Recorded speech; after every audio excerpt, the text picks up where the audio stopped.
Hello, everybody. Welcome back to another episode of Backstage Spotlight. Today we have joined with us Stevie Webb.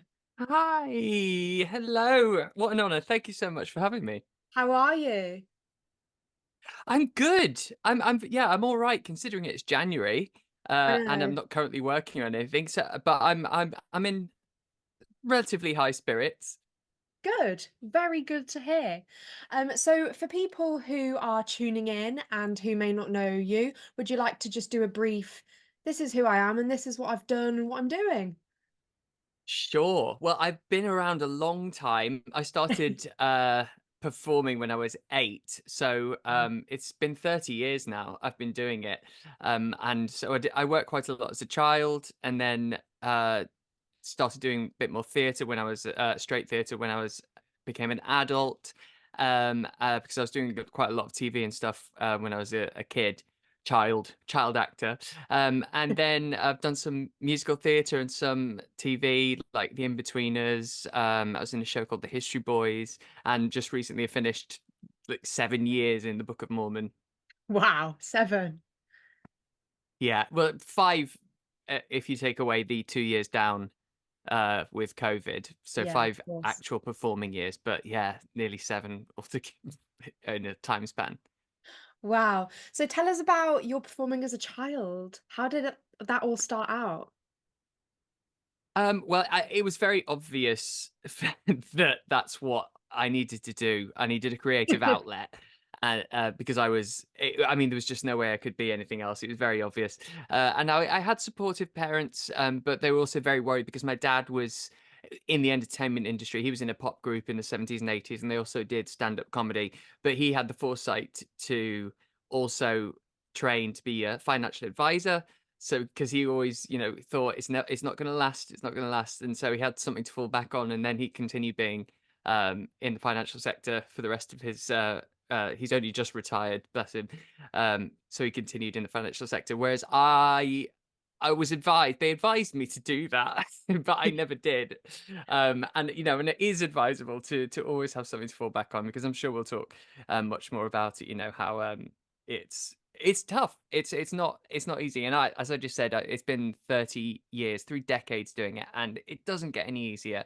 But it's still wonderful when it does happen. And so I was very musical. I was very dancey. I was a performer. I was always putting on shows. And so I grew up in Merseyside, the Wirral, which is near Liverpool. And so they just to sort of get it out of me, they let me go to sort of a stage school at weekends. So I did classes on Saturdays. A wonderful theatre school in Liverpool called Elliot Clark.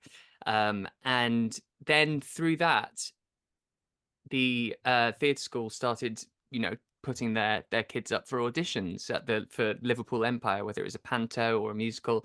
And so I started going up for them, and I did 3 shows there at the Liverpool Empire. One was called Tuppence to Cross the Mersey, then a musical called Her Benny, and then I did Scrooge the musical, Great. and got to play Tiny Tim, and then I had the taste for it. And so then I saw an open audition, but this is back in 94, in the paper for Oliver in the West End. It was the first time they were doing the Cameron Mackintosh production of Yeah. Oliver. And over about 6 months of going back and forth to London, I eventually got Oliver.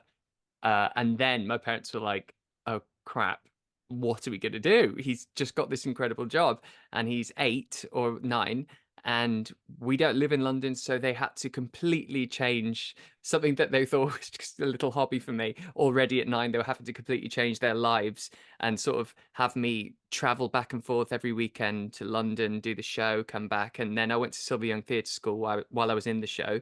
And then that's it really. There was Once Oliver finished, I couldn't imagine going back to my sort of small suburban northern town, when I'd been on the West End, you know?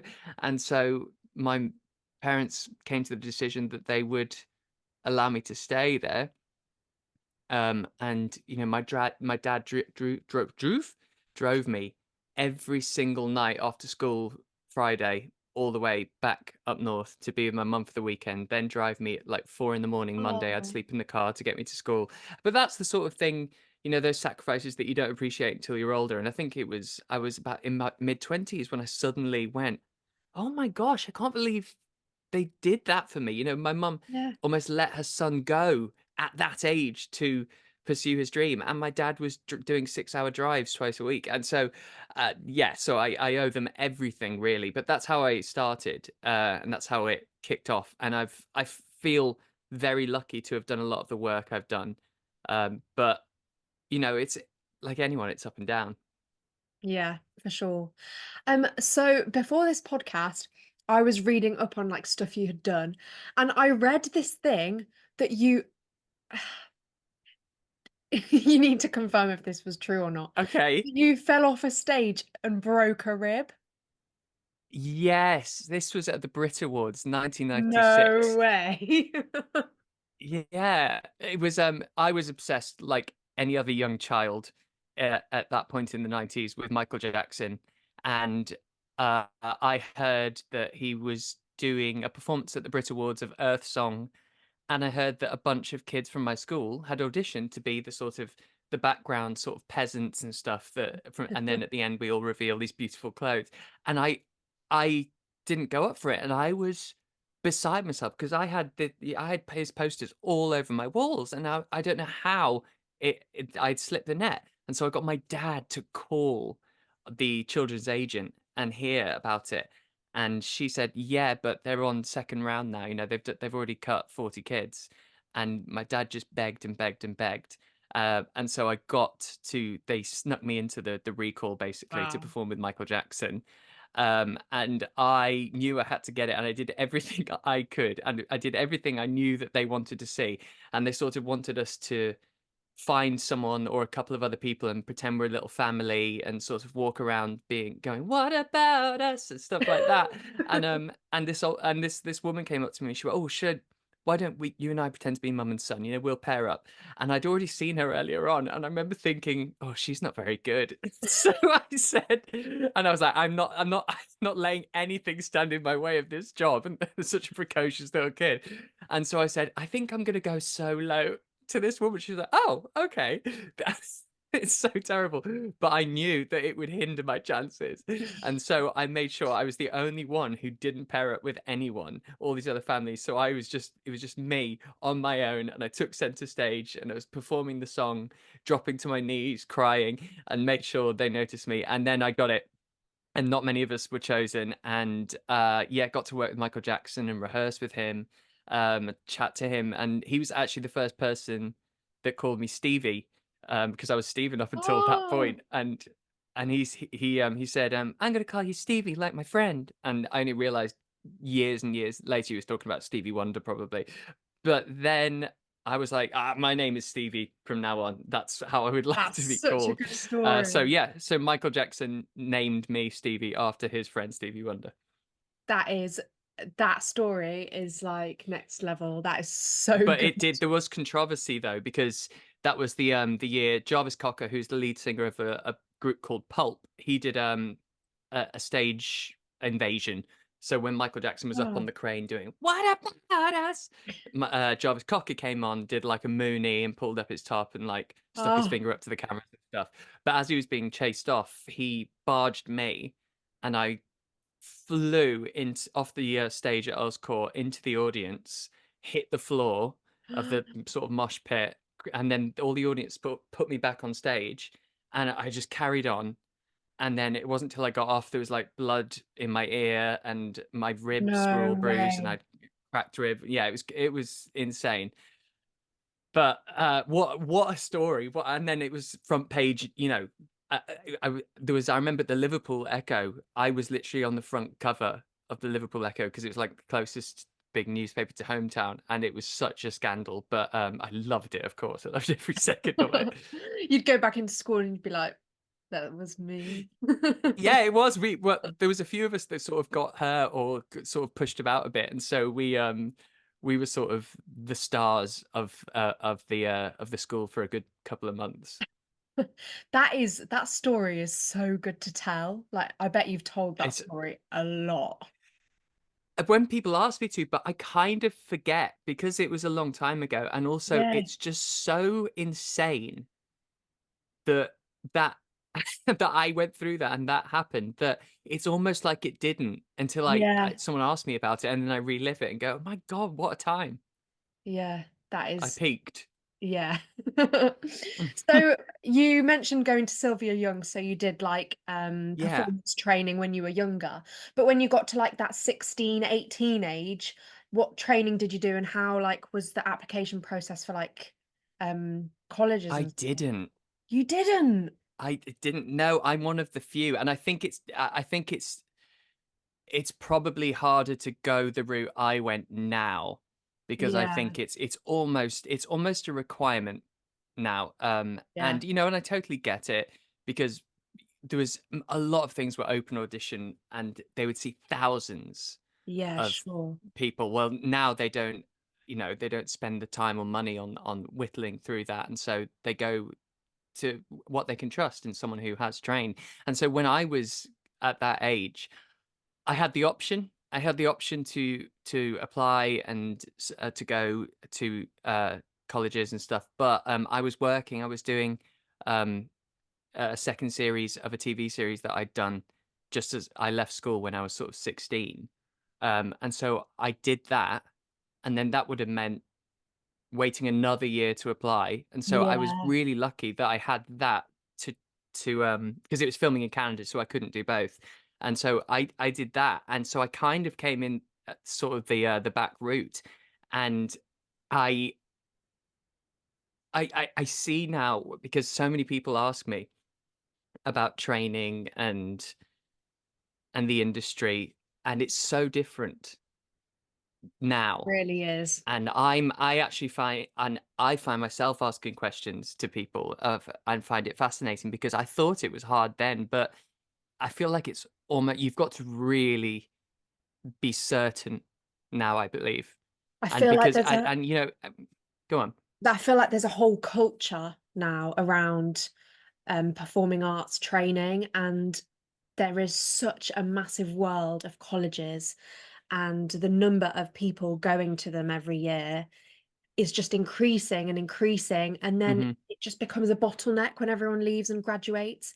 The industry is massive, but also so limited to what jobs are actually available, like going at the moment. So I know. It's really disproportionate. And yeah, I mean, it's always been that way, but I definitely see now that it's overflowing, that that really is. bottleneck before it even comes down. It's and it's incredibly difficult, and it doesn't get easier. And as I said, when it happens, it's absolutely wonderful, and you'll spend your whole time complaining about the hours because even though you finally got a job. But it it is imperative now that you do have something on there to show that you have trained, so that you can sort of Yeah. skip ahead in their minds of what you might be able to do. It is a level of credibility at the end of the day, Yeah. just that college name on the bottom of your CV. Yep. It Yeah. really It really is. is. And nearly all of my friends as well did go on, and as you said, they all came out. That's why I felt very fortunate, because as they all spilt out after training, I had after that series, I didn't have consistent work, but I was available and Mm, I had things on my CV. So I feel so fortunate that it happened that way around for me. yeah. Yeah, it was a good way round it, I Yeah. suppose. So did you have an agent and did they send you to auditions?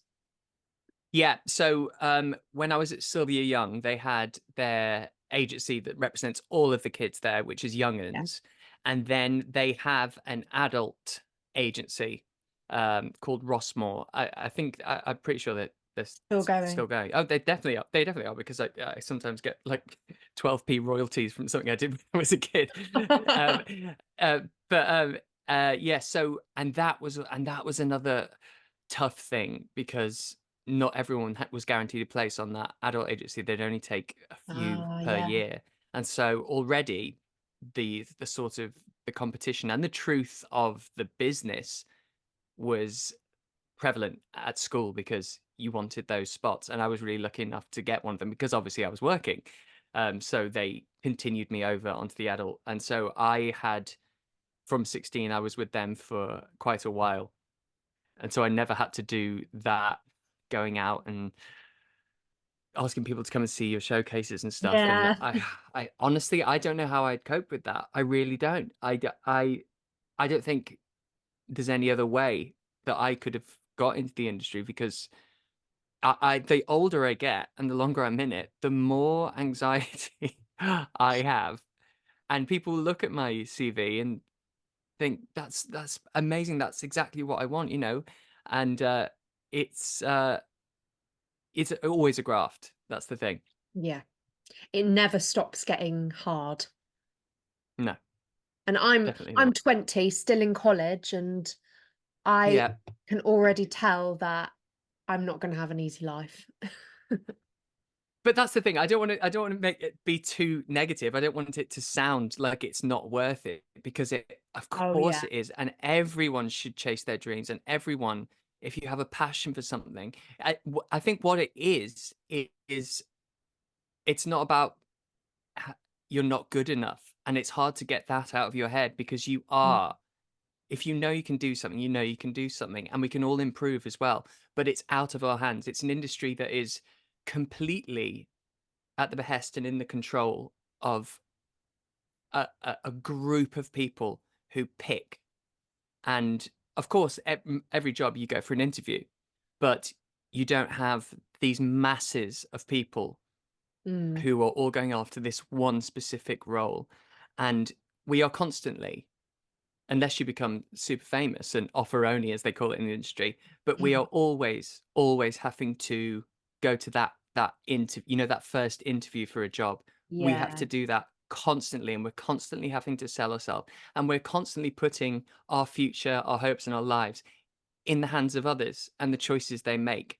And so you've got to remember that it can't affect your passion. It's really hard, and it's going to be hard, Yeah. but it is so out of our control that it's almost ridiculous. It seems like that's why people who don't have the passion and the love for it the way we do don't understand why we put ourselves through it and why we would keep doing that and why we wouldn't just go and get a guaranteed regular job. And you can't explain that to someone if they don't feel that. And so if you've got that, of course you have to go for it. And of course you have to go out there and be the best you can. And unfortunately, be the best in the room that day. Yeah. It's so true because it does come down to, like, height, hair color, Exactly. Those sort of looks, things. like, and that's just so out of your control, but you just have to walk out and be like, "That wasn't for me, but this next thing that Hmm. I'm gonna do in 2 weeks will be." And it's just, like, not knowing Exactly. and that uncertainty, but then, like, just trusting that it will come eventually and that your path will be Yeah. made as you go along.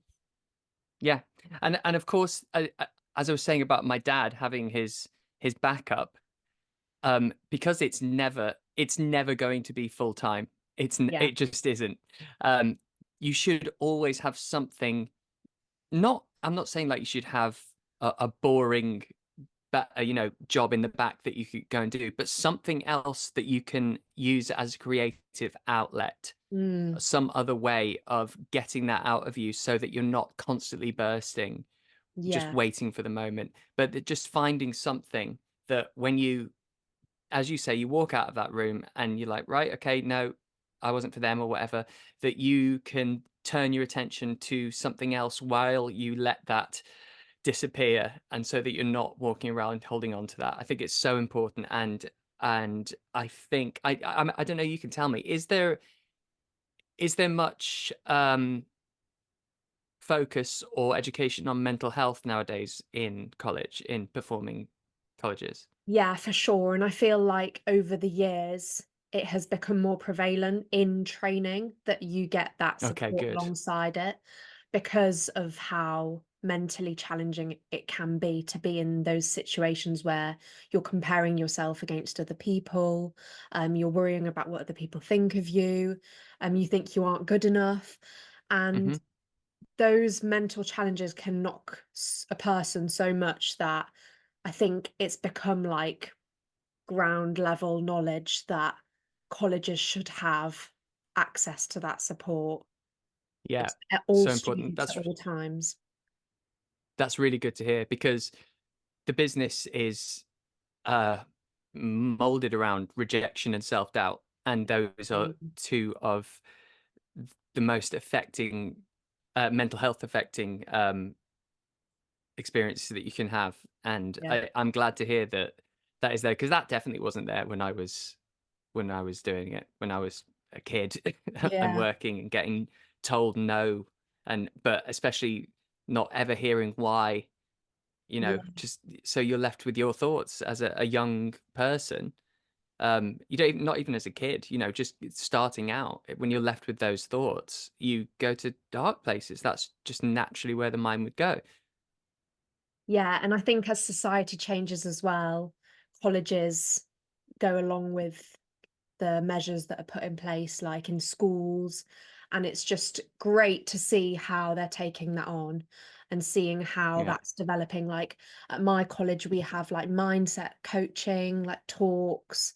It's Mm. like a termly thing that is there to show students that it is normal to feel like that, and that that's just what the industry is like, and that there always will be support if it's becoming difficult to manage. Honestly, I'm so pleased to hear that. That that's going to do wonders. Yeah, it really is. Talking about auditions, what is your Mm. most memorable? No, it can be like funny or embarrassing. What is your most memorable audition experience? Oh goodness, I've had some corkers, I'll tell you that, over the last few decades. I think most memorable was because of what came after, and it was a Dr. Pepper commercial.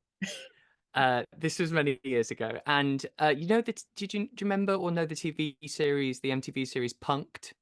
Which is where No. they would set up basically they would set up a celebrity unwillingly in a situation where everything goes wrong, like maybe the ceiling comes crashing down in the coffee shop they're in or something, Oh yeah, a and then bit someone like come In out and Your go, Ear. "Ah, punked." Yeah. Yes, yeah, yeah, it's one of those, yeah, Yeah. and come out and do that. So Dr. Pepper had teamed up with Punked to do a commercial, and commercial castings, just for anyone who hasn't been to one, get ready for them, because they are next level. That it's like honestly, it's like a farm. It's like this cattle call, and there's nowhere to sit, and you're pushing past people.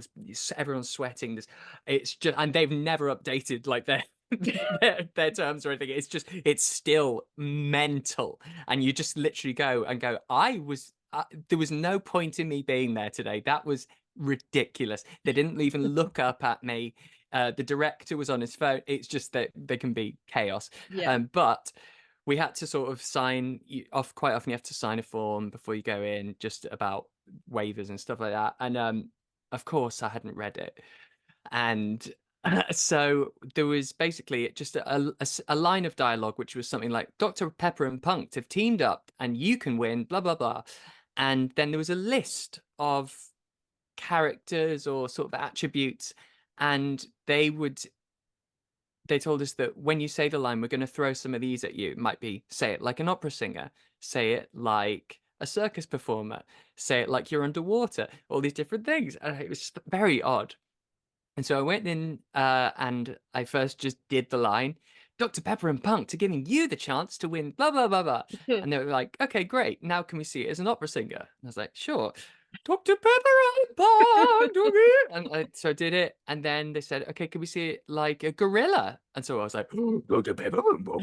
And like crawling around the floor and sort of questioning my life choices, but also going, come on, it'd be great to get commercial, because back in those days, commercials paid so much Oh because there was no yes. buyouts. It was insane. And yeah, so anyway, a few days goes by, and my agent calls me and says, so you know that Dr. Pepper commercial? I went, yeah. I've got good news and bad news. And I was like, right? What's Oh the good news? And she went, the good news is you got it. And I went, oh my God, that's amazing. And I said, what's the bad news? And she said, the bad news is you've already filmed it. And I was like, no. huh? And that little signature I put down before I went in, the waiver, was giving them the right to use my audition footage as the No commercial. And the way. commercial was actually about punking actors to show that they would do anything to get a part. And Oh. I'd already agreed to it because I've signed this effing thing.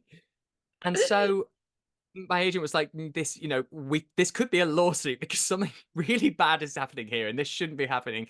But they will pay you, but it signed away everything because there's no filming days or engagement fee, basically all these things that you'd normally have. It's just the footage already. So I needed the money at the time as well. So I let them use it. That And so is I so was on MTV funny. for a little bit, crawling around as a monkey, going Dr. Pepper and Punk. But I think that looking back is such an atrocious thing to do to poor, desperate actors who just want a gig to feel that channel of creativity. But of course, I took the money, and I just thought, oh, screw it. But so Hilarious. that's the audition that is still haunting me, and that I don't think anything really tops that. That is a story and a half, and a lesson to always read the waiver. Always read the documents if there is one. Oh, that is brilliant. I've never heard anything like that. So talk to us about Book of Ridiculous. Mormon, because you did, as you said, 7 years worth of being with that show. Yeah. How was that? It felt like a long time coming because I auditioned for it when it was first coming to London, so 2013. Yes. Um, and the audition process started in 2012. And I'm very fussy about musicals, because my voice isn't legit, but there are some that I can get away with, more poppy ones or Yeah, funny, sure. but I don't feel like I have the control or craft to do really, proper musical theatre. And so I can get away with some stuff, and I knew the soundtrack of Book of Mormon because I'd fallen in love with it the year before when it came out on Broadway. And I just said, I'm going to be in that show. I knew it. I just listening to it. And I didn't know who any of the characters were. I didn't know who sings what. And so when it came, I managed to get in for an audition. And then over 11 months, I did over 10 auditions first Okay. time round. I think it Wow. went to 11 or 12 altogether was my final. I can't remember. It was 11, my 11th or 12th. And that is dance calls, recalls, brush ups. So when you'd be called in to go over the material again before the Americans come the week after. And so altogether it was over 10. And then I was down to the last two. And then I didn't get it. And it was the biggest hit I'd ever felt in the industry. Yeah. It was devastating. I think because it had been with me for so long. It's a year, 11 months that you're focusing on this one job for almost a year, and I didn't get it, and it really it really destroyed me. And I felt sick every time I sort of thought of it, and I just couldn't. I never really got over it. But then Stephen Ashfield, who played the role originally, he was being transferred to Broadway, and they called me back once that Right. part had become available again. And I still had to do two more auditions. So now we're looking at 12, 13 auditions. But obviously it'd been a few years. It'd been Yeah. 3 years, 3.5. And then it happened. And Wow.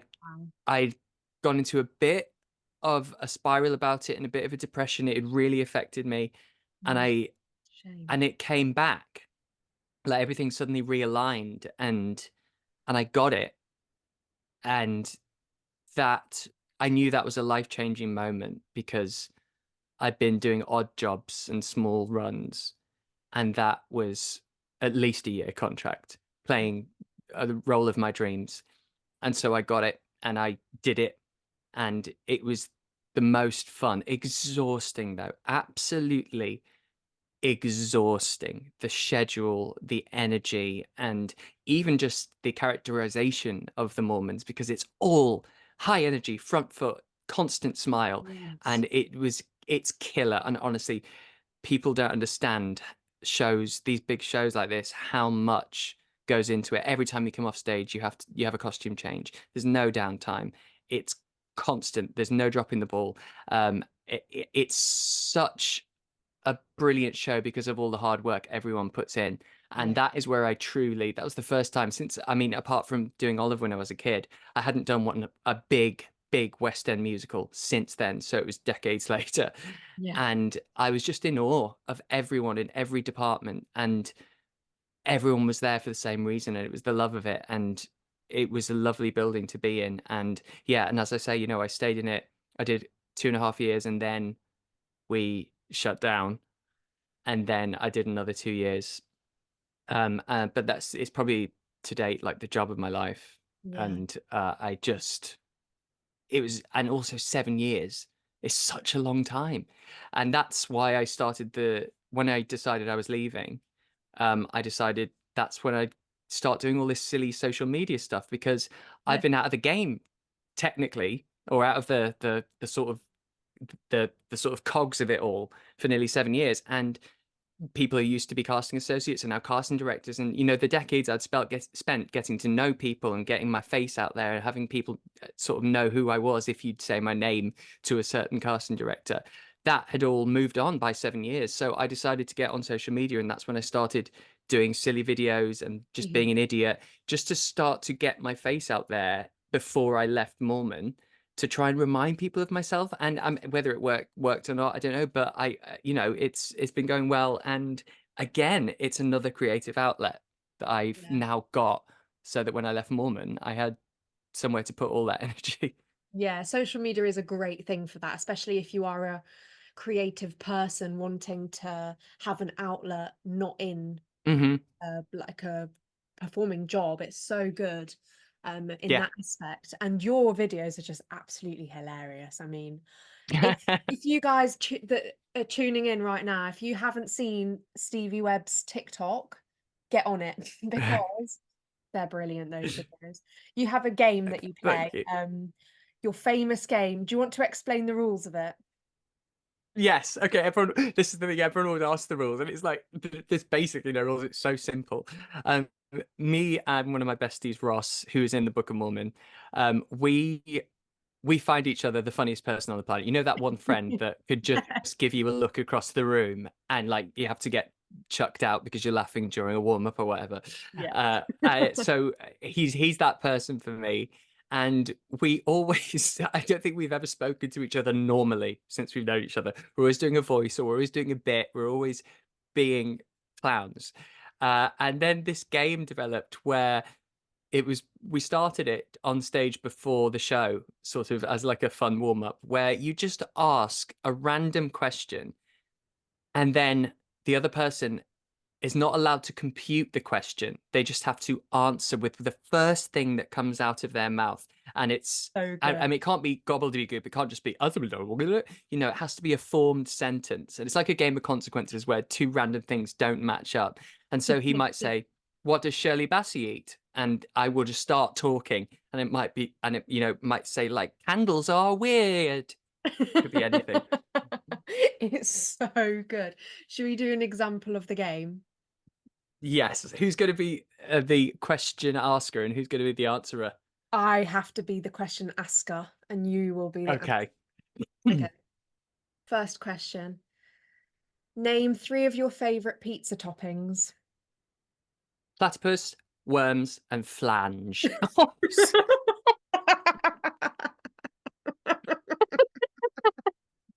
See, this is the thing. You don't know what's going to come out. I've never done it live.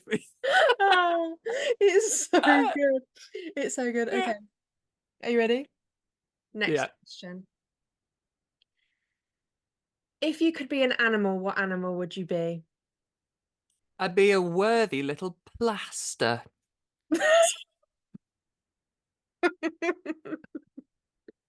I It's nearly said platypus again. This is another thing that happens with the game. Often when you've said a word, you just it does keep saying something to it. your brain, and it just sticks. And the pressure and the panic in your brain just grabs it every single time you start just saying the same word. I played this Come with on, my do one more. dad. We'll do one more, but let me Yeah. finish.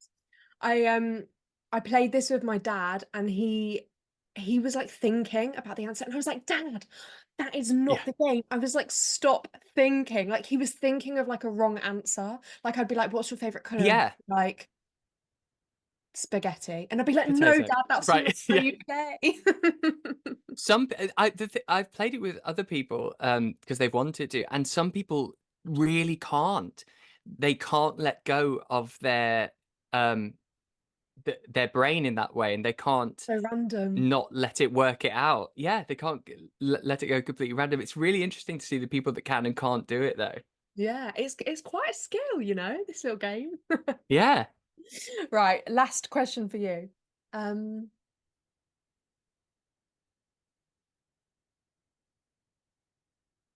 Describe your best friend in 3 words. Broke back, surprising, and minty.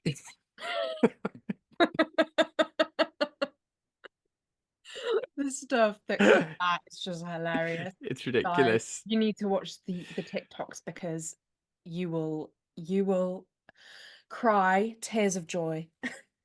Yeah, it's lovely. I get a lot of people randomly commenting on old ones every now and then, saying, "I've come back to this to make me happy," and Yeah, that is just joy yeah. when I know that it's making people happy or making people smile. Because that's all I've ever wanted to do is make people laugh. Really, It's brilliant. And you do. And you're so great. And I'm so glad that you've come on this podcast because it's been a me hoot. too. It really has. It's been so lovely talking to you. It really has. Oh, thank I you. can't wait to And listen to you. more. Last question before we wrap this up. Yes. You have to nominate someone in the industry. Now it can be TV, behind the scenes, stage, Hmm. producer, director, choreographer, anything, anyone in the entertainment industry to Hmm. come on the podcast and I'll reach out to them. Oh, okay. All right. Oh, let me have a think. Um, see, I just want to say Ross Carpenter. I really do. Because it's done it. See, because that's in my head. Yeah. Um, okay. Who have I seen recently that was amazing? Rachel Tucker. Oh, I saw her yes. in Sunset Boulevard and she blew me away. Wow. Yeah. Definitely. We'll try and get her on. We'll try and get her. Would be Reach out. Yeah.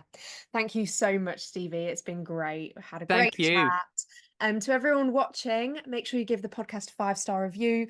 Stream on new platforms. We've got Apple Podcasts, we're on Spotify and YouTube. Check the link on the Instagram to get easy access to all of those. And again, thank you so much, Stevie, and see you all in the next episode. Bye. Bye.